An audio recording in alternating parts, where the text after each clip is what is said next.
కైవాకు చేరుకున్న భారత ప్రధాని నరేంద్ర మోదీ గారికి భారతీయ సమాజం ఘనస్వాగతం పలికింది. కైవాలో మహాత్మా గాంధీ గారికి నివాళులు అర్పించారు. బాపు ఆశయాలు విశ్వవ్యాప్తం లక్షలాది మందికి ఆశాజనకంగా ఉన్నాయి. మానవాళికి ఆయన చూపిన బాటలో మనమందరం నడుద్దాం అన్నారు. తర్వాత మోదీ గారు జెలెన్స్కీకి BHISHM క్యాబులను అందజేశారు.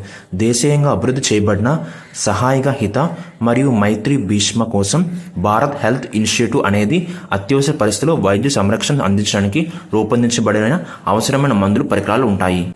తదనంతరం ఇరు దేశాల నాయకులు ద్వైపాక్షిక సంబంధాలను సమీక్షించారు మరియు ఆర్థిక వ్యవస్థ, వ్యవసాయం, ఫార్మాస్యూటికల్స్, సాంకేతికం మరియు మరిన్ని రంగాల్లో భారతదేశం ఉక్రెయిన్ సహకారాన్ని పెంపొందించేలా చర్యలు తీసుకున్నారు.